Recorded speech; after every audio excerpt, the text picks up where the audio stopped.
Hey there, everyone. Welcome back to BrightLearn, your favorite podcast, where we dive deep into the most pressing topics of our time and bring you the truth, no matter how tough it might be to swallow. I'm your host, BrightLearn, and today I'm bringing you a special report on an eye-opening interview that's been making waves across the internet. We're going to unpack the shocking revelations made by Steven and Jana Ben-Nun from Israeli News Live about Israel's alleged apartheid state and the looming threat of Noahide laws in the United States. So, grab your favorite beverage, sit back, and let's dive in. Mike Adams, the founder of BrightLearn, a platform that prides itself on free speech, hosted Steven and Jana, who are known for their extensive research and bold reporting. The conversation starts with the current geopolitical turmoil in the Middle East. Steven and Jana paint a picture that is far from the rosy narrative often presented in mainstream media. They reveal that the fall of Damascus, a key event in the region, is not just a geopolitical shift, but a fulfillment of ancient prophecies, with dire consequences for the people living there. One of the most striking points made by Steven is the role of President Bashar al-Assad and his wife, Asma. Contrary to the vilification they faced in the media, Steven and Jana argue that the Assads were the last protectors of Christianity in Damascus. They highlight the historical significance of Damascus as a Christian stronghold and the potential destruction of this ancient community. This raises a critical question. Are we being misled about the true nature of Assad's leadership and the threats he faces?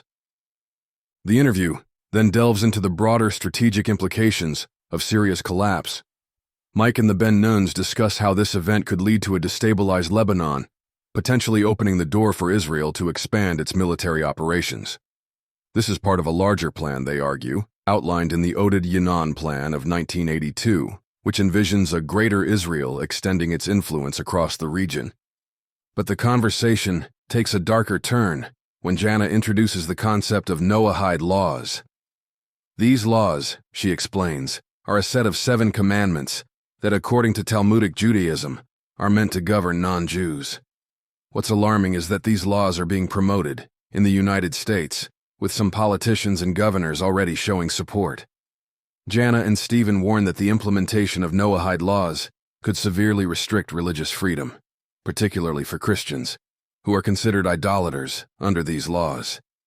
The Ben-Nuns also reveal the deep-seated beliefs of the Israeli government and influential Jewish organizations. They describe a vision of a Jewish earthly kingdom, with Jerusalem as its capital, where the United Nations and the International Criminal Court could be relocated. This would effectively centralize global power under a Zionist-led government, a scenario that is both dystopian and deeply concerning. One of the most chilling aspects of the interview is the discussion of the potential punishments under Noahide laws. Jana explains that the punishment for idolatry, which includes Christianity, is decapitation. This is not just a theoretical threat. It's a real possibility that could have far-reaching consequences for religious freedom in the United States and around the world. The Ben-Nuns also highlight the role of influential figures like Menachem Schneerson, whose teachings are celebrated in Public Law 102-14, a law that is re-signed by every U.S. president annually. This law recognizes the Noahide laws as the bedrock of American society, a fact that most Americans are unaware of. The interview also touches on the global reach of Zionist influence. Steven and Jana argue that even powerful nations like Russia and China are not immune to this agenda. They suggest that figures like Vladimir Putin and the Chinese government are being manipulated by Zionist organizations to further their goals. In the face of such a daunting and complex issue, the Ben-Nuns offer a call to action. They emphasize the importance of education and awareness. They urge listeners to educate themselves about Noahide laws, to question the narratives presented by mainstream media, and to stand up against the erosion of religious freedom. As we wrap up this episode, I want to leave you with a few key takeaways. First, the situation in the Middle East is far more complex than it appears, and we need to critically examine the narratives we are fed. Second, the threat of Noahide laws and the potential for a global Zionist agenda is real and should be taken seriously. Finally, the power to resist and change the course of history lies in our hands. We must educate ourselves, speak out, and work together to protect our freedoms and the rights of all people. Thank you for joining me today on BrightLearn. If you want to explore more on this topic, be sure to check out IsraeliNewsLive.org, where Steven and Jana continue their groundbreaking reporting. Remember, staying informed is the first step to making a difference. Until next time, keep learning, keep questioning, and keep shining a light on the truth.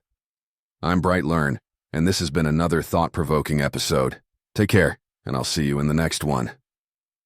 This has been a BrightLearn.ai summary of an interview between guests Steven and Jana Ben-Nun and host Mike Adams on December 17th, 2024.